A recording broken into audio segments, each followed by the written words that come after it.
I just had a little light pop up on my phone. Cindy, she's too You busy. on with us?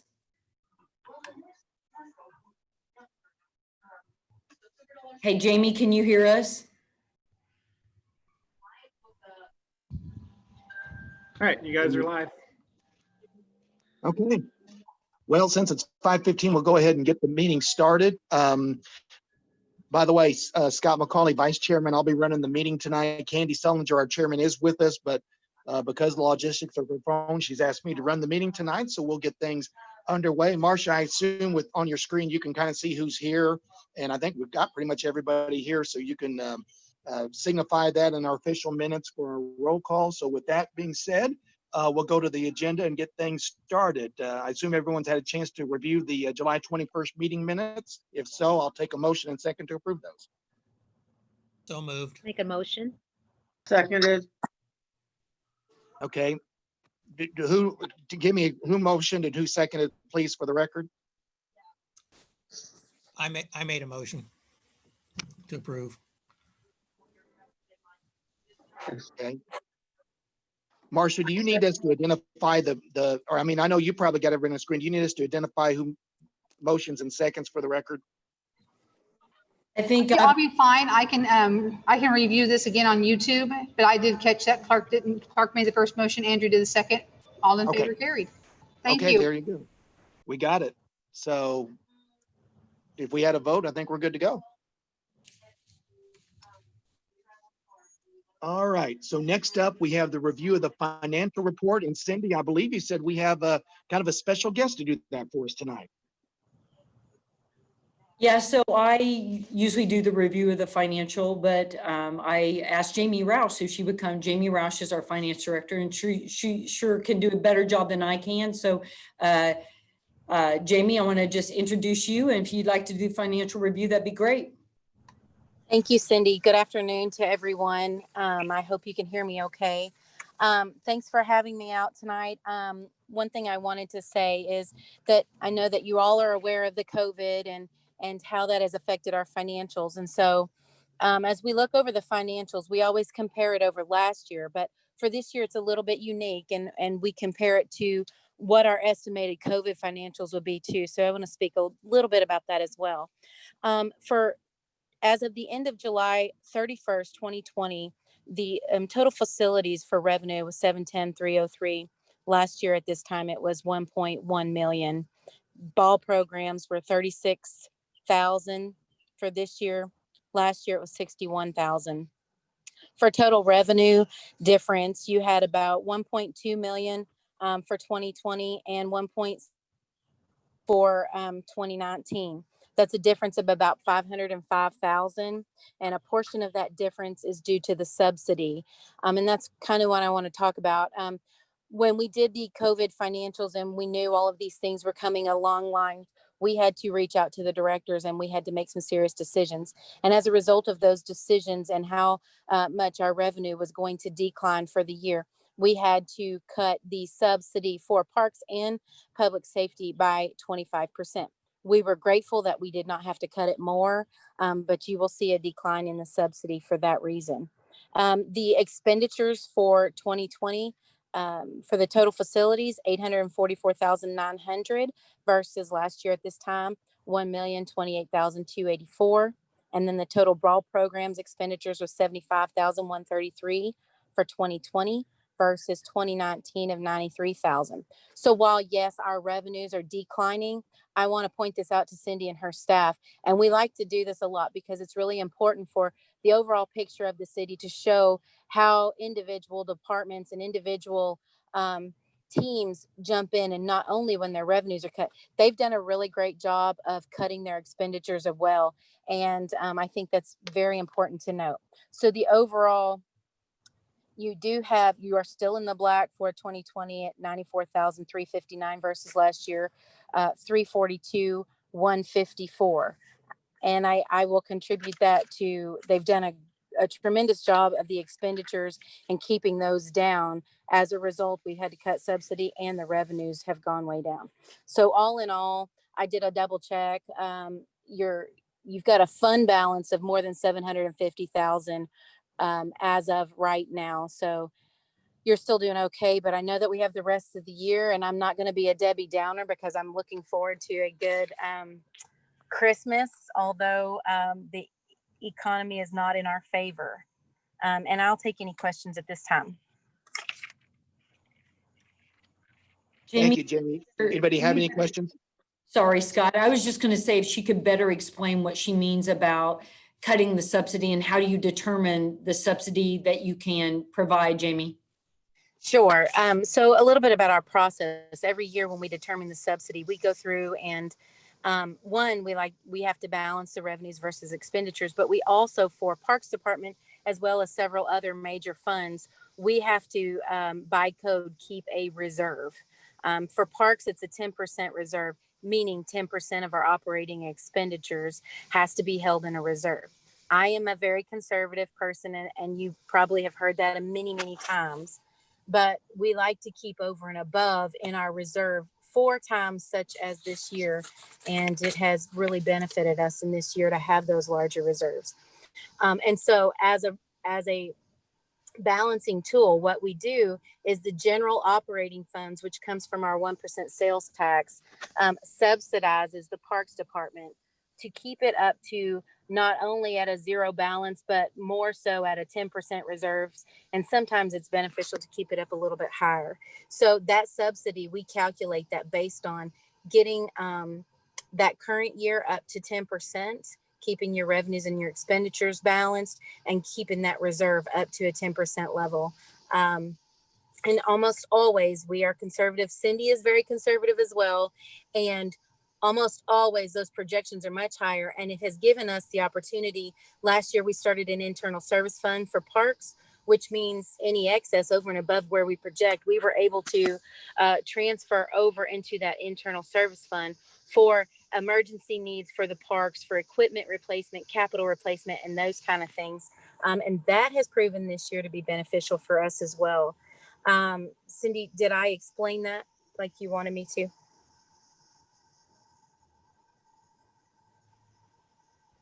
Yes, I think you did. And I think they're used to pretty much me drilling down into the individual Okay. areas. But if you have questions of Jamie or myself, I mean, Scott, now be happy to throw that out to anybody. Yeah, and I just wanted to say real quick to Jamie Roush that, in my full-time job, I monitor a lot of meetings, and I did hear you at one of the Board of Aldermen meetings specifically make a point of pointing out Cindy and her crew for the good job they did of putting this budget together, of utilizing the resources that we had. I mean, I know it's not easy for any department, but especially in a department like ours that, relies on getting around people and getting activities going in, not only using those resources, but then actually using the resources we did have and helping in other areas, I thought was very good. And first off, I appreciate you saying that at the Board of Aldermen meeting, because I know all of us on the board know what a good job Cindy and her crew does on trying to keep everything physically intact. So I did appreciate that. Anybody else on the board have questions for Jamie Roush or for Cindy about this? Scott Clark here. Go ahead. Jamie, could you explain a little bit about how the CARES Act has sent money through the county, and then has any of that money filtered its way to Cindy's department? Certainly. So the federal government, I know this is probably common knowledge, has given the state quite a bit of money. And then the state went through and by population distributed that money to the different counties by the population. Taney County was given $6.4 million of CARES fund for relief, and those funds are to be used for specific things relating to COVID. It can't be used for anything that was currently already budgeted for within your normal budget. So it has to be outside of the realm of what your normal activity was going to be. It couldn't be used for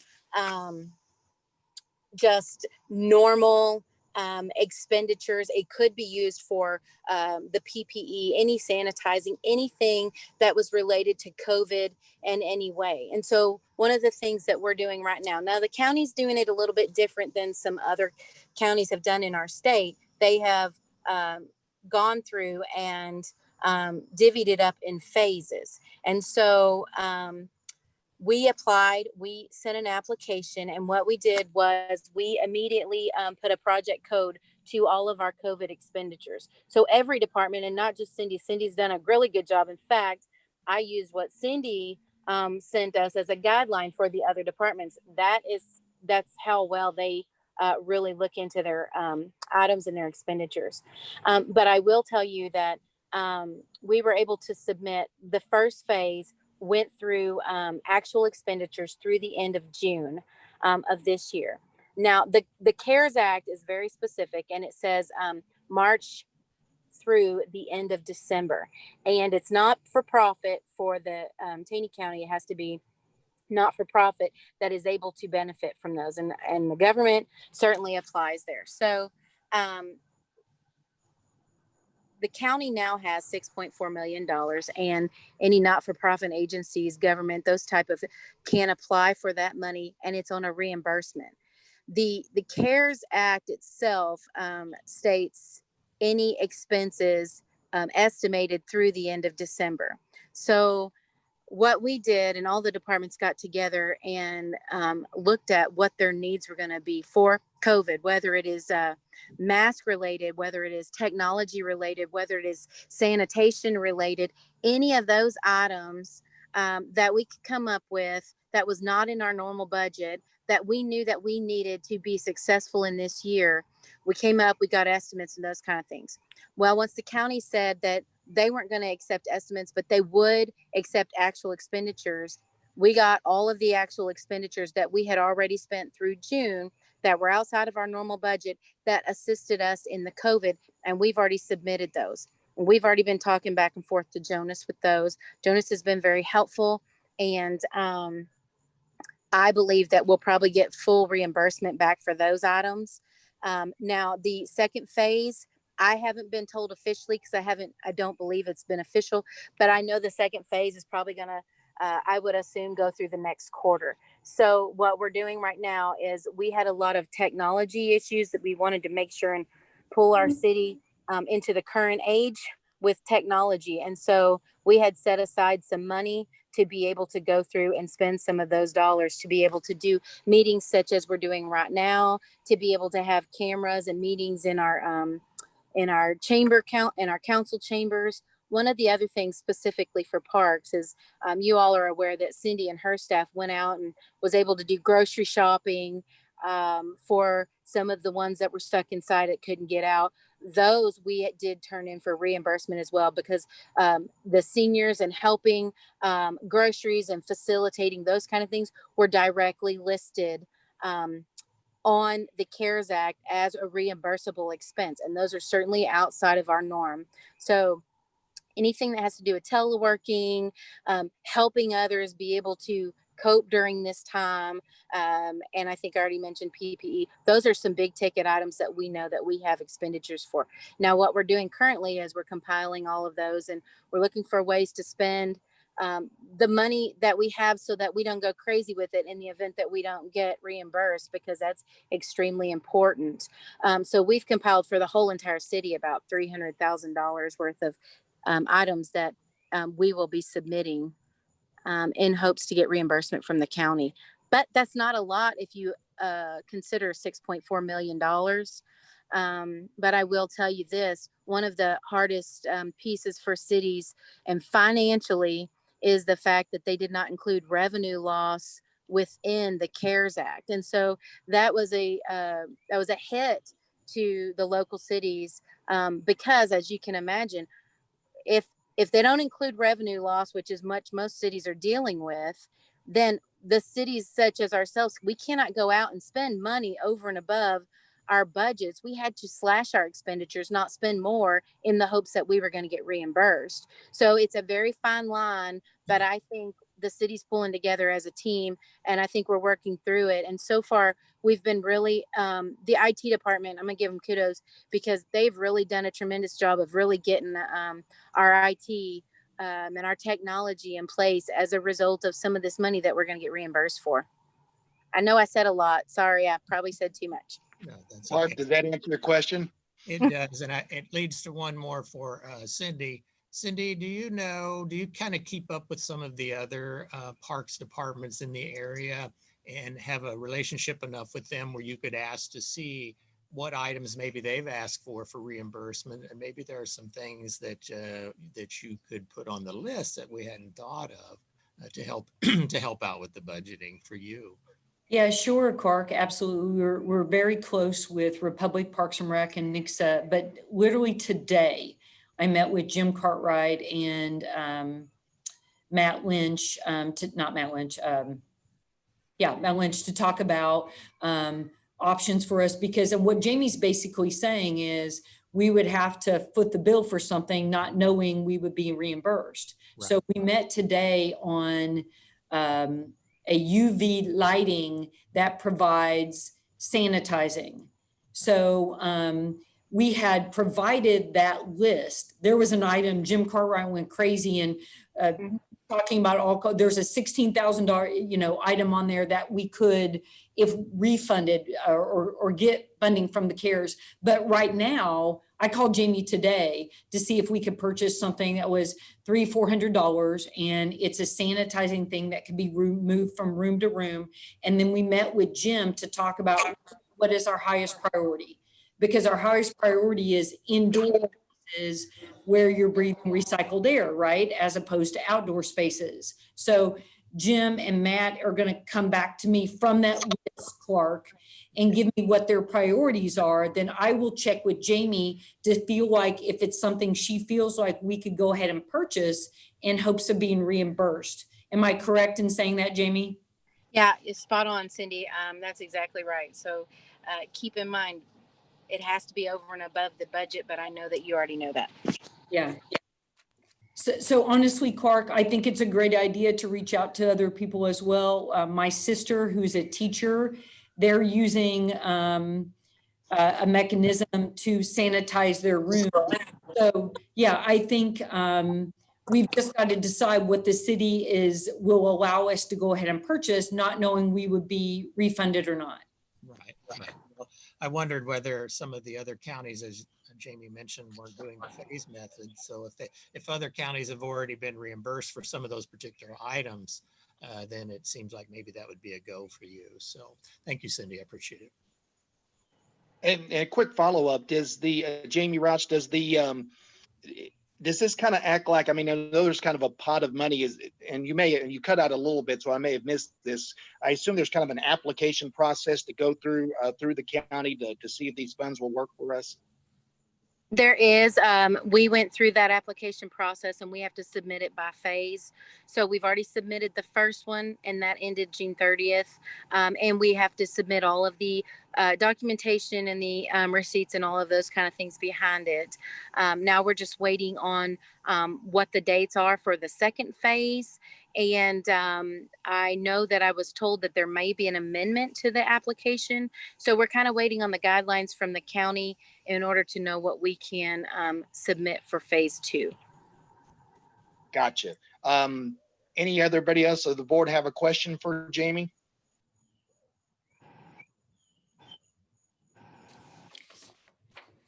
Okay, Jamie, do you have anything else to add before we wrap up this segment of the meeting? No, I just appreciate y'all having me. Thank you all and hope you have a good evening. You bet. Thank you. And again, thank you for the work, and appreciate again the good words for Cindy and her department, as I know this has been a very trying time. If there's no other questions on the financial report, we'll go to the next item on our agenda, which is the campground occupancy report. Cindy? Yeah, so as you all know, this is something I've been doing since COVID, because a large portion of the revenue that our department operates on obviously comes from the campground. And so I don't know, we may have lost, yeah, Jennifer, you're still on. So that's kind of the big part of our revenue source is the campground. It's the one thing that, not the only thing, but the biggest thing that operates in the black and helps support us. So I've been tracking that because kind of as the campground goes, our department goes. And so, and looking at this, I was focusing on the month of July, and Chad, our campground manager has been doing this. So I was really pleased if you can compare last year's occupancy to this year's occupancy, we're averaging about an 80% occupancy in July. And I totaled, that was 3,734 site nights. And our revenue is down from last year to this year, $3,761.54 for July. So that's a great number, because you can see we're down 20% overall for the year. But most of that, if you look back, is really in the March and April and May months. So I feel like we're really coming strong. In fact, I did some of the math. If you compare even like the weeks 3, 4, and 5, we're only off by about $500 in each of those weeks. So that is really comforting to know. I was just down there today putting up some new COVID signs as related to kind of, letting people know about the mask ordinance. And we've been doing that the whole time, but just making sure we have good signage on that. And in our indoor spaces, and, really pleased with how the campground is operating.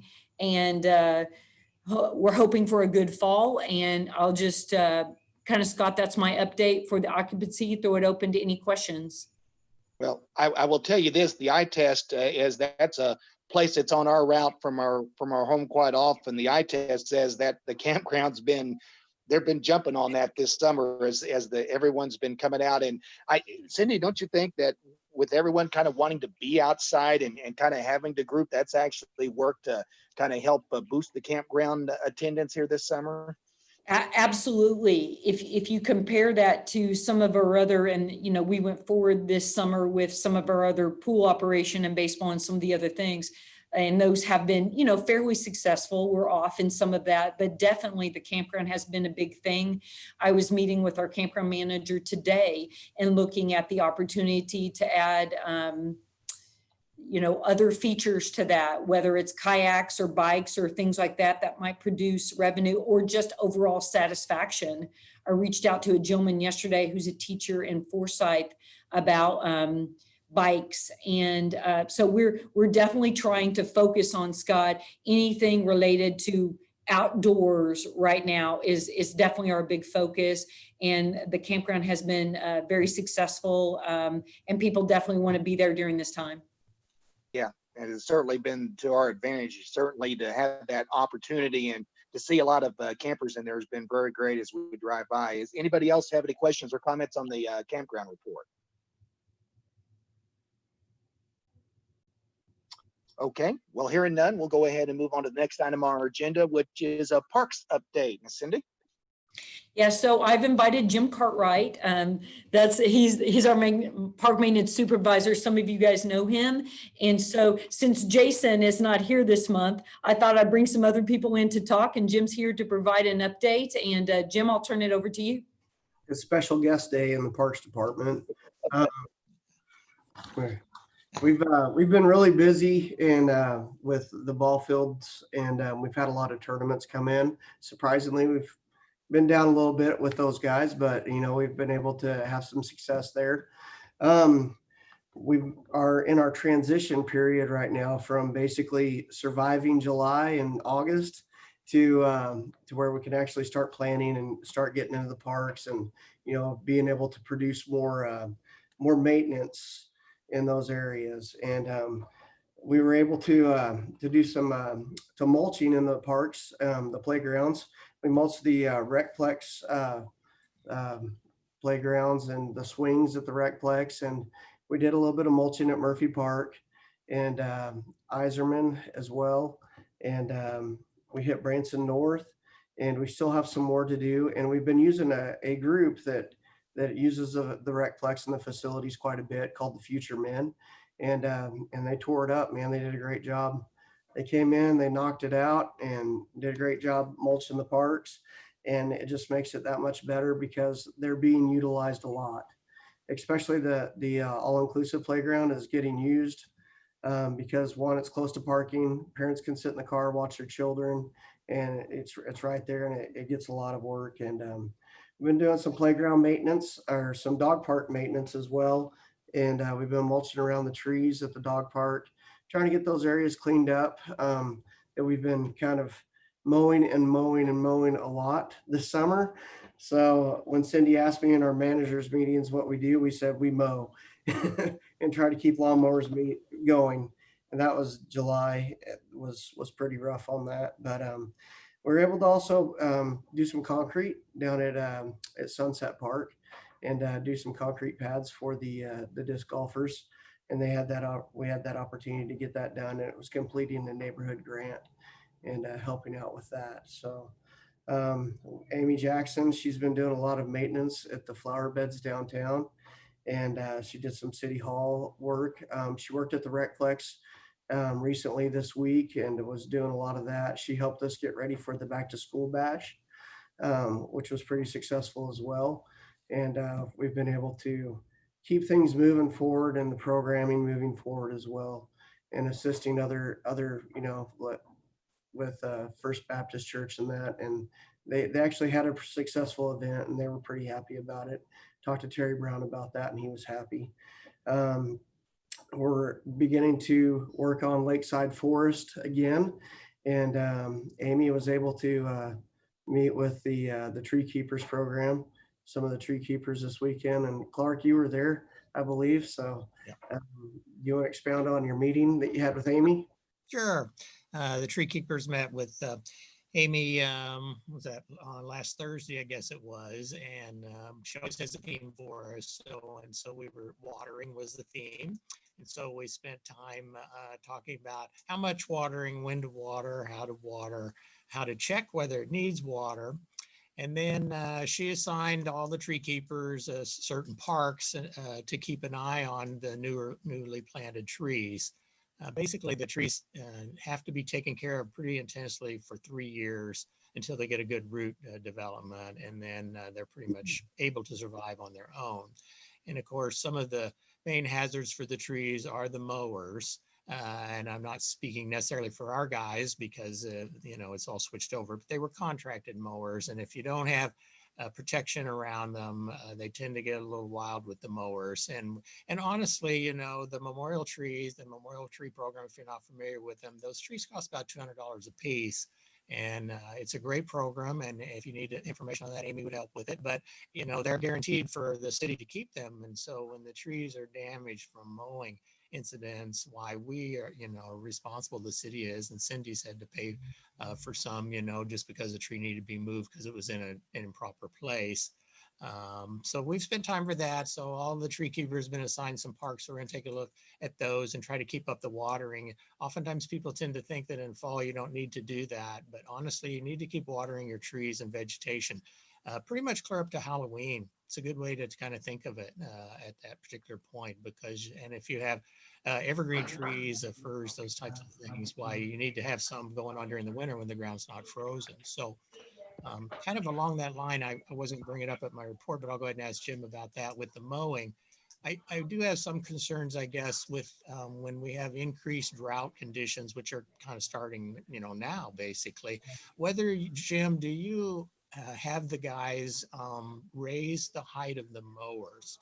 Because, if you cut less than 3 inches on that, you get sunlight that goes right down into the ground, dries the ground off. For that, reduces the amount of root growth. And so you end up then spending time and money for irrigation and for reseeding. So I'm not sure whether I've seen that. I spend 3 or 4 times a week. I'm down Alexander and Sunset exercising, doing some things down there, and I get to watch mowing. And I know for the ball fields, obviously that's a whole different thing. And I'm not talking about that. I'm talking about the areas periphery to the ball fields. So you might, as a suggestion or a request, Jim, kind of check into that, see whether maybe they could hike those up a little bit in some of those areas that aren't intensely used for ball games, et cetera, to help out a little bit during these dry times. So. Yeah, we usually try to have them mow at about 3 inches, in those taller areas. But if they're getting scorched, we can definitely look at that. Kelly does a pretty good job with checking up and following up with the guys and making sure that we're staying on task, and they're also run their routes and make sure we're keeping the parks looking nice. Yeah, but I mean, just let me jump in, Clark. I think that's a great reminder. I do think, just like everybody, you're trying to get your workload done. And I think it's a good reminder of areas that aren't ball fields, because we've experienced a change here in the last several weeks. And I think it's a good reminder for us to think and talk about that, just to let the board know one of the cost savings measures that we did this year was we took over a lot of the mowing for the city. And so it's not something we've typically always done, Clark. We've done the ball fields and the parks that have athletic fields. And now we're doing a lot of the mowing ourselves. So I think there probably is some improvement we can do in the areas that you're mentioning. Right. And then Jim, I did spend some time down at Stockstill on the south side of the creek. You might put that on your list to take a look at. It looks like it needs some mowing in that particular area. But yeah, no, I know it's difficult, but the guys are always very efficient when I see them, and oftentimes I will speak to them or whatever, and they're always very friendly. And I've seen them assist tourists that are kind of lost in the area and stuff. So kudos to the people out there and your staff, Jim. Appreciate it. Yeah, I had Rick brush hog that area today, so I saw that. Perfect. we're trying to stay on top of it as much as we can. So there's a lot of it. Yeah, Yeah, I think I saw that Andrew may have a question. Andrew, do you have something? I do, and I kind of wish Jamie was still here to answer it, but maybe we can figure it out with Cindy and everybody else.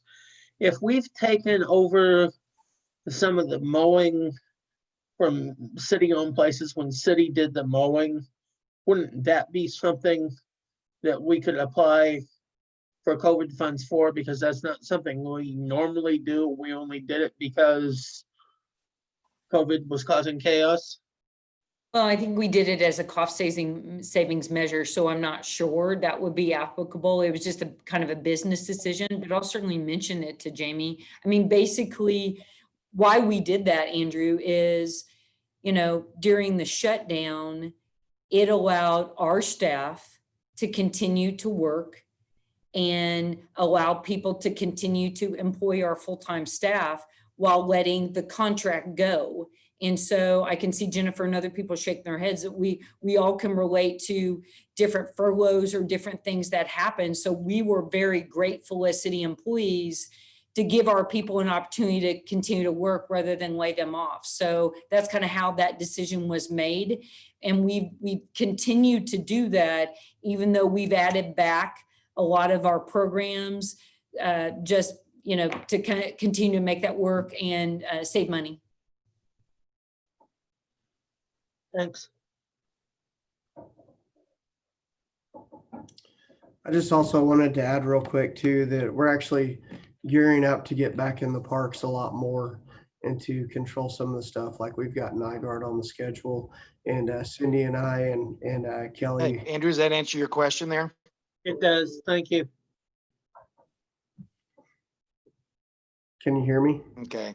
And I'm kind of cutting in and out, so if I'm stepping over someone, I apologize. Does anyone have any other comments? Scott, can you hear me? Jim was kind of commenting on, I think you didn't hear him. Can you hear us now?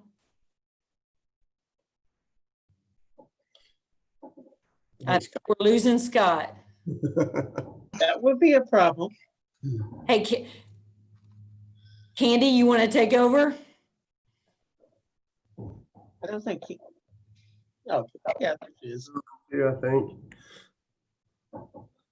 Okay, well, hey, I'll keep talking. So Thank you, Jim boss. commenting about in the fall, we were doing a lot of work. Yeah. I'm in. Oh, can you, so we'll just finish up this item, Candy, and then I think we've lost Scott. So Okay. one of the things I wanted to say was, overall during the summer, we're just kind of doing our normal operation, but in the fall is when Jim's staff really focuses on parks and maintenance and things like that. So Scott, I know you're always interested in trails. This is the time that we try to focus on those things. So please, park board members, if you see things that you think needs to be looked at, the next few months is when we're really in there focusing on, like Clark just mentioned, some mowing that needed to be done. This is our time to really focus on things like that. And I wanted to also talk about Amy. So Amy was in our last meeting. As you know, she's our landscape specialist, and she just came back off of maternity leave. And she just jumped into things because, I mean, we don't have extra folks to do a lot of the landscape maintenance right now. So Amy's doing most of that herself. And we're grateful for the tree keepers to jump in, but she's really doing a great job in there. But again, keep your eyes and ears open if you think there are things that we need to be doing in the parks. Cindy? Am I the only one that hears you cutting in and out? Is that just me? Nod your head or, I hear her fine. Yeah, It's I fine hear for you me. fine. okay, well, can you hear me okay? Yes, Yep. My sound is in and out, and I don't know if I'm the only one. No, I'm having problems too, Candy. Okay. It's I'm good. choppy. Yeah. Yes, very choppy. Go ahead, Andrew. Well, I Can think you Micah hear had a okay? question. Yeah, I can hear you fine. I think Micah had a question, I think. So usually is it October that we do Arbor Day? Is that right? I can't remember what holiday it is. Do we have anything planned this year? Probably Clark would know better than anybody, but I was just wondering. Yeah, Amy talked about that a little bit. We can't have, you know, quite as what we've had before, where we've often had Girl Scouts come down, we planted trees and stuff. But Amy's working on a little something later on in the fall, and we'll still have the mayor make a proclamation, and we'll get a tree. We have another memorial tree to be planted, I believe, maybe down close to the dog park area. And so we'll still be able to do a little PR with it and have a small group. So she does have something come up with that, and hopefully she'll release some of that information to you guys. So good question. Hey, Clark, do you mind taking over at this point of the meeting? Oh, We're just going to hand off.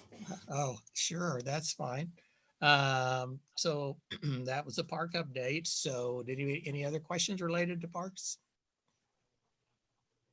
Okay, then upcoming programs and events. Cindy, you want to help us with that? Yeah, so right now, if some of you all are on Facebook or on our website, you can see we're registering for youth volleyball, youth soccer, and flag football. And that's one of the programs, all of those programs, we have a lot of modifications planned, which are on our website, and talk about that. And it's something we talk about almost daily about, I know we hit on that last time because Mike had commented several times on it.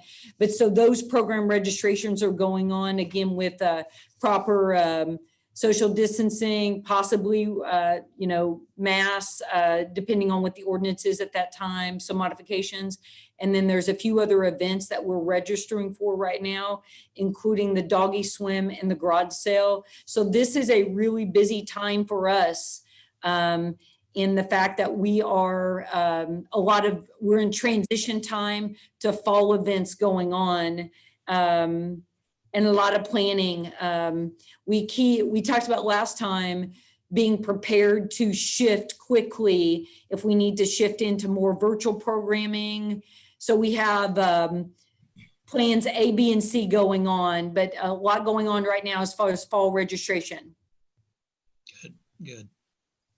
Okay, any of the board members have a question or comment then yes, David Parrish. Yeah, I had a quick question for Cindy. So you said the information about kind of the modifications for volleyball, soccer available on the website. Have you guys put out any press releases on that yet? And is that something that would be worth doing? I mean, I haven't seen any yet, but I may just not have seen them, but. So David, what we do is we have put out press releases for those sports. And in those press releases, we're kind of making a statement that all regulations regarding, Taney County Health and any regulations as far as social distancing and mask ordinances will be followed, because it's a little difficult because our board, I think Jamie's here, is set to look at that ordinance again in September. So I don't know if they'll continue that ordinance or they'll do more things. So we're just saying, hey, we're following over. In fact, we're following a lot more than that, to be honest with you. We're making all types of modifications, and we're saying that in the press release. So we're not being overly specific because it changes, if that makes sense. Yeah, by the way, I got back in the meeting. My apologies for my internet dropped off here for a second. So I assume we're into the park report, and I think you're correct that we are going to be, Jamie Whitis, we are going to be looking at that ordinance again in September. Is that correct? Yes, it'll be at the September 8th meeting, whether to extend or let it expire. So, and Cindy, you may have covered this while I was off the meeting, but I think that I had spoken at the radio station. We had, you know, Mike Edwards, who has the basketball operation, and he had mentioned that, hey, they've had some tournaments down here since that took place, and said everything has run pretty smoothly. Even with the mask owners, they were able to get around and get everybody in and out. It seemed like it was a pretty smooth operation. Yeah, I mean, even before the ordinance went on, we were doing temperatures, as I mentioned in the last, and we're just seeing just a lot more compliance. And, you know, as time goes on, and the people that come in the lobby, everybody's wearing masks. And so we'll wait and see what happens this fall. But I do think that our outdoor activities in particular have the opportunity to be successful, but it certainly will be, you know, it continues to change. I mean, a big test will be schools starting next week. I'm sure some of you guys have kids in schools. And so we have to be prepared to shift and, like I said, have different plans. Micah, your kids are going back to school, right? I mean, you have anything you want to add to that? Well, just like I've been talking to our doctor and then just looking at the data of what's coming through with these COVID cases. And I think the kid to kid transmission isn't as high as the adult transmission, and also the severity of cases isn't as strong. So I think if you're looking at like these events and social distancing, just making sure that you're focusing on spectators and the adults coming in, and where you've got people in the bleachers. And, you know, everybody has been talking about kids playing games like basketball and they're on the court together. But, you know, the real place that you need to focus, in my opinion, you know, is where you get groups of adults together, or, you know, the older people. And so I think that, you know, as long as we're being cautious of, like you were talking about, staggering basketball, doing boys, you know, during one time and girls during another time, you know, you're still going to get the kids together, but that will allow for the adults and the other people that are coming to kind of spread out a little bit better. And I think that that's a really good plan as far as where you're looking at trying to minimize susceptibility, severity, and impact of the spread of COVID. So, and that's how I felt about sending the kids to school. You know, my doctor agreed that the kids in the classroom, pretty low transmission rate. But I feel comfortable sending my kids into the classrooms with the way they've set up. You know, the older kids are going to be wearing masks in the classrooms. They're going to be working on passing in the hallways and staggering lunches and recesses and stuff. So I feel comfortable with where the city and the school district are. And I think that our plan, your plan, at least what I've heard, sounds like it's in a good spot too. So, you know, it sounds good to me. Thank you, Mike. And I think, you know, I appreciate what you said about basketball. You know, our first sport is soccer, and luckily that's outdoors. And so one of the things, I know our rec specialist shot kind of a little video today to promote soccer, and we're playing games, not just, you know, I know, Micah, you've been here a lot of Saturdays and all the games are up here. We're not doing that anymore. I mean, the games will be played here, they'll be played at Stockstill. So it's doing exactly what you're suggesting and trying to mitigate crowds and any type of congestion. So, you know, definitely interested in feedback from the board as you hear about us rolling these things out, but that's kind of our plan. Okay, is there anybody else have questions on programs and events? Okay, well, we'll go on to members' reports, and I'm just going to go in the order I see you on my screen. Jennifer, anything from you? Not that I have anything. I'll just kind of piggyback on what Micah said. I'm a massage therapist. I work down at Big Cedar. And actually just the other day, I massaged somebody who works in infectious disease down in Houston Children's. And she just said exactly what Micah said, that the cases for children are kind of, hit and miss, but, the adults are getting it. I will tell you though, she agreed with my theory that it is kind of losing steam and that some people don't even know that they have COVID. So just being mindful of those people though. It affects everyone differently. She contracted COVID over 4th of July and had she knew she had it because she couldn't smell anything. But, her husband had it and he had a scratchy throat and he had a cough for 2 days. So, it affects everybody differently. But yeah, so thanks, Micah, for sending your kids to school and being mindful of that.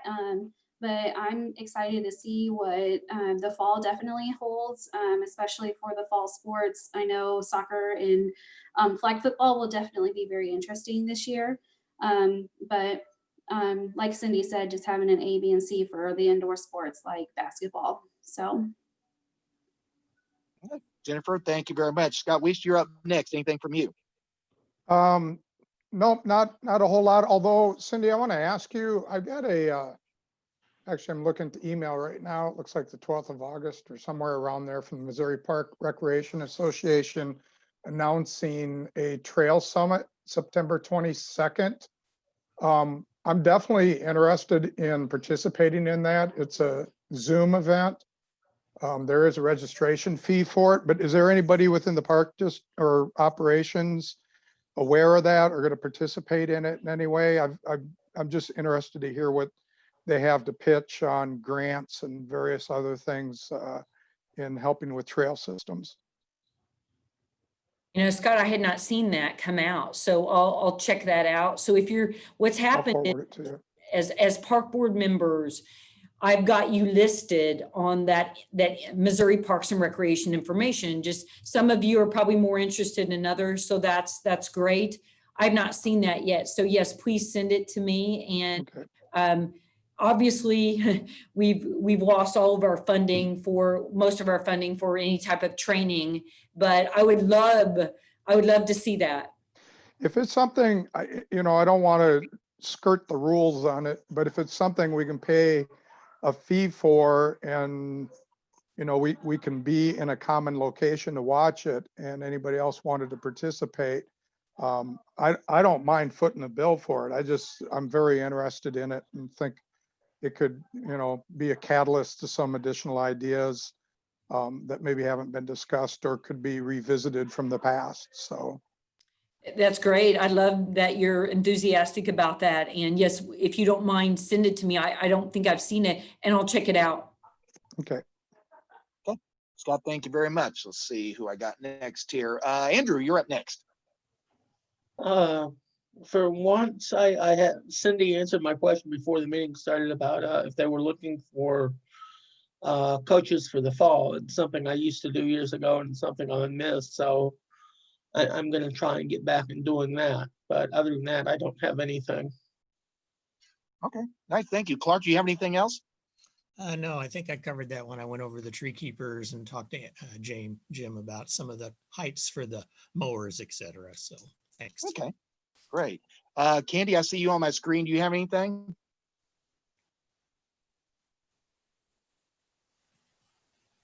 Can you hear me? Yeah. Only thing I wanted to say, and thank you, Scott, was to welcome Jennifer to the park board. I don't think she was able to join us last time, but first time I'm meeting her, and maybe the rest of you too, but glad to have her and look forward to getting to know her. Thank you. Thank you, Candy, for that. Appreciate that. And again, welcome to her as well. That's good to have that at full house this month. David, you're up next on my list. Anything from you? Yeah, I just had a quick sort of comment. I think it's going to be quick. I hope it's going to be quick. And that is, there's actually been, I know we talked about it a little bit at the last meeting, that it's kind of been forced on the park board, but there's been a lot of, I think, positive feedback about having sort of more structured times at the Aquaplex. Almost sort of like being able to limit capacity just makes it a more enjoyable experience for a lot of parents. Having a sort of limited time makes it a much more enjoyable experience for a lot of parents. And I wonder if there's some way we can continue to do that even beyond, like, I mean, let's say next summer is kind of back to normal. I wonder if there's some way that you can almost sort of have that sort of almost like 2 or 3 hour ticketing function, or I don't know if that would be sort of wise financially. I don't know if it would work, but there's actually been a lot of positive feedback from kind of the younger parents that sort of me and my family encounter. So I don't know if that would be useful. I mean, I don't know if that'd be Mike's experience. I don't know if that would be kind of her sort of experience. But it has been very nice to have that sort of cutoff point, to have a sort of hour break, to have that sort of ability to just sort of almost like decide a time, and to know that there's not going to be super crowded, because when it's just crowded, it's just less pleasant. So I don't know, I just think, and a lot of people I'm associated with think it'd be nice if that could almost be like structured into it somehow. But again, if it like detracts from the finances, I'm not really sure how viable it is. Cindy, you're on mute. Yeah, you need to unmute, Cindy. I really appreciate the feedback, David. Julie commented on it at the last meeting as well. It is a difficult situation because we're mitigating, we're depressing our opportunity for revenue.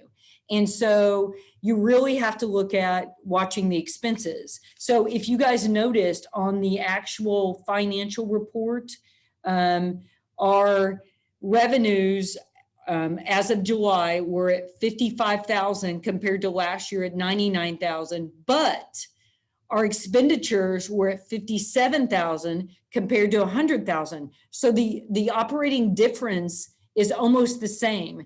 That was based on a business plan that we came up with to make that work. And to do that, David, we had to, we didn't have lap swimming that Andrew talked about. We didn't have toddler time because those are expenses, and we really focused on the core.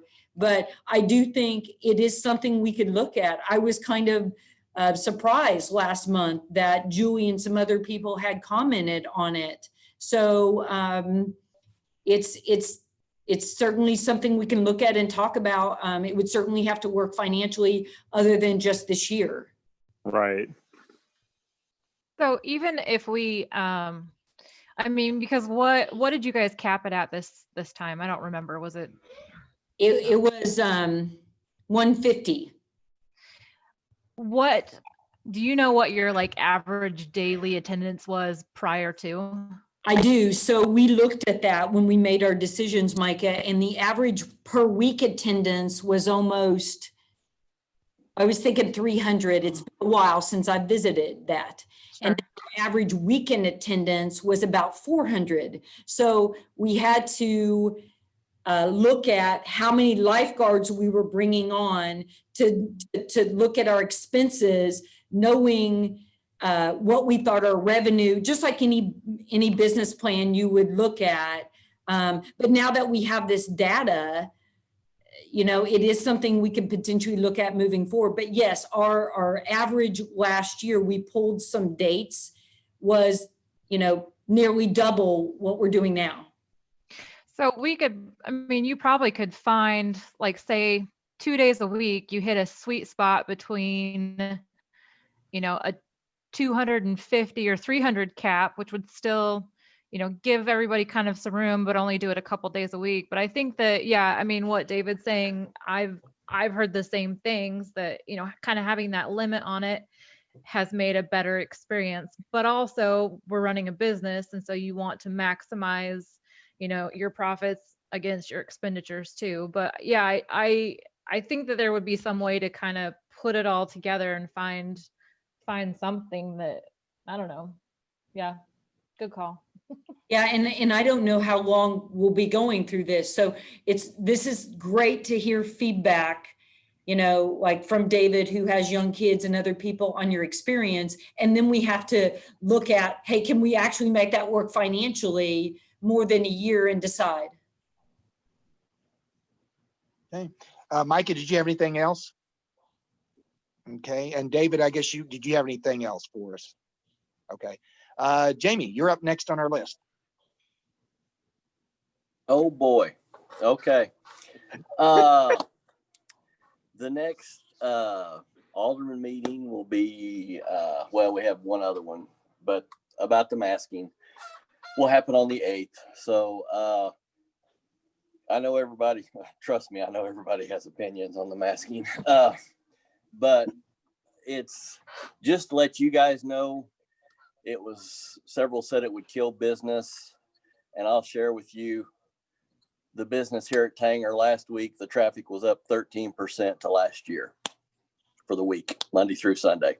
So I had at least half a dozen stores that were the top store in their company nationwide for sales last week also.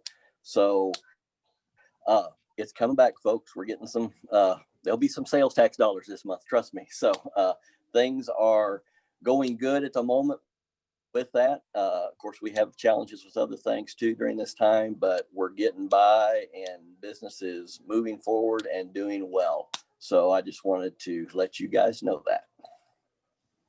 I agree, if I may, I agree with Jamie that businesses, when they were saying the masking would spoil business. I don't think it's happened. I think one of the reasons that business was up last weekend, Jamie, at Tanger, was it was Missouri's no sales tax weekend. So No, that was the weekend before. sure. Yeah. Trust me, I've worked every day in August except for one, so I'm pretty sure what it was. Okay, my bad. Jamie, I Scott, appreciate hearing that. Thank you. And I'm glad Scott, business is up. And I certainly, again, as I mentioned, the eye test earlier, certainly a lot of cars in town for sure. Scott, can I jump on that too? Just Hey, local business. Julie, I've got you up here too. Oh. Julie, you have anything to add? Oh, I just wanted to say about the swimming, I agree that a lot of people enjoy that because I took my I think we're grandkids losing and I didn't everybody feel again. like we're crowded as usual. Maybe I'm losing them. Can you hear me?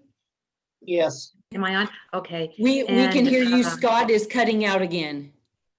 Yeah, I was outside and I had to come in because the mosquitoes were getting me and it was cutting out. So it's doing fine now.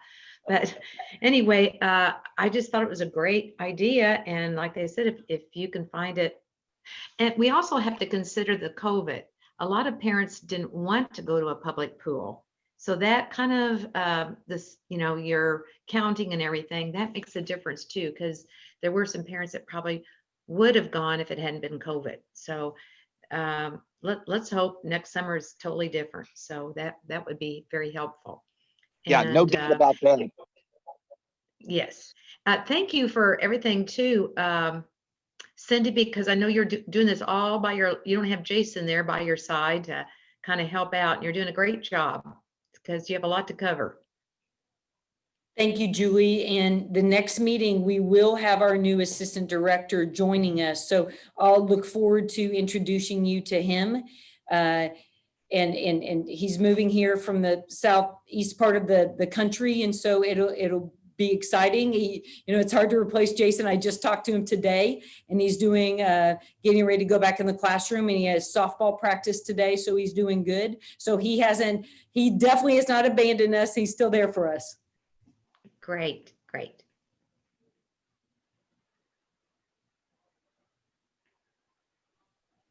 We lose Scott again? I think we lost Scott again. Scott Weiss, I know you had something to say that. Well, I was just going to add on to Jamie's report, and Jennifer and I have not ever met, but she's out at Big Cedar and with our operations at Spinnaker. I can say, Jamie's seen the shopping side. On the accommodation side, there's been a big shift, obviously, in the area, how people are traveling and where they're choosing to stay. And I know some of our hotel friends in town are struggling because of that, but more the nightly rental with the fuller accommodations, such as what Big Cedar would have or we have. I know we were up 58% last month too. So Jamie, you're absolutely right. I haven't really talked to you much about any of that, but where some are falling off, others are picking up. So there's probably some kind of balancing act going on out there. So just sharing that. Absolutely. And I'll just add that we have seen an influx. We've been sold out. As far as the resort is concerned, we have been sold out since we opened back up, which was mid-May. And I will say too, that the only activity that you could do at Big Cedar, oddly enough, was to get a massage, because boat rentals, their SOPs as far as COVID and sanitation were concerned were not in place yet. And we had already had that established before we went on furlough. Several of us therapists have worked in hospitals, so we brought our sanitation and hospital knowledge to the spa and kind of buckled down and said, this is how it's going to be. But yeah, right there with you, Scott, we have just been sold out. But the one thing that our marketing department has hit home, and it sounds like that the city is, or the Parks Board is definitely hitting home, is that outdoors is the way to be. And so having all of the parks available and open and beautified for people to see that and just be interested in them is a big plus. Jennifer, thank you for that input. And I know Jamie and the board has a lot to consider, and I'm sure they're grateful for that. I can tell you, Jamie, I got an email from the mayor this week who forwarded on somebody staying at our campground in Branson because we have a mask ordinance. So you all have a lot to consider. I think I'm just gonna, if we're anybody else, we'll ask for a motion to adjourn if anybody else has anything. Yeah, I just got back in time to end the meeting. So sorry for the inconsistent internet, but it's been an adventure. But yeah, if anyone doesn't have anything else, let's go I'll ahead. make a motion to adjourn. I'll second. All right. Everybody ready to end the meeting? Yes. All right. Scott, good job. You bet. Thank Thanks, you guys. all. Thank you so much. We'll see you next month. Yeah. See you guys. Bye, guys.